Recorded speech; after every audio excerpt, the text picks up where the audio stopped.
Hey, doing a quick impromptu episode here. I actually have a bunch of friends and family over right now. We just cracked this beer open, which is why I have so little sitting in here.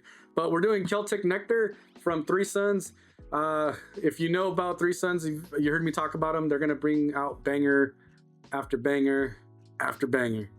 All right, so tasting notes say right on here: vanilla espresso. I got it from here.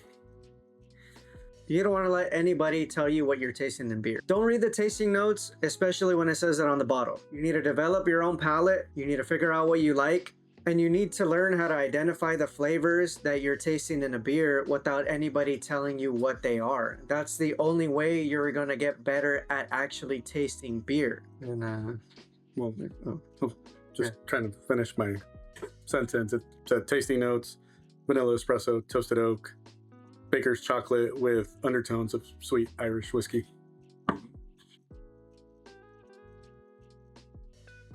So I'm actually, man, wow. I'm actually just getting like a boatload of chocolate, and I'm actually picking up this like char sensation, which is very traditional of like Irish whiskey, because Irish whiskey tends to have this thing called peat, which is basically like the smokiness, and it kind of tastes like almost like char. And that's actually what I'm picking up out of this. This is a phenomenal stout for one big reason. Most stouts tend to be very, very sugary or overbearing on the palate, and they can get to what's something called cloying, which you'll hear a lot of people in the beer community refer to as beer that's very, very sweet. This is not cloying at all. It has this very, very nice like toasted bark flavor, and it's very, very like thick chocolate, but without being super thick. It's more like dark chocolate instead of milk chocolate. And final little taste notes on there. This definitely has quite a bit of heat. This is sitting at a nice whopping 14.9%. Ability to get this is a little bit limited, as this is a brewery only release, so you'd actually have to live in Florida. As I have mentioned in the past, I do have a membership here and I have this stuff shipped to me.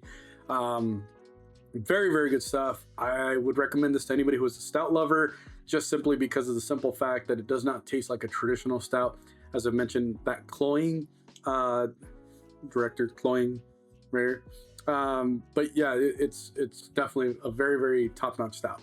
So signing off real quick again, Three Sons, Celtic Nectar. If you can get your hands on it, it's great stuff. Again, if you like stuff like this, please like, subscribe, and feel free to leave a comment below on something that you'd like for us to review. I'll see if I can get my hands on it and actually do a video on it, or just do whatever the fuck you want. Who cares? I mean, we don't run your life.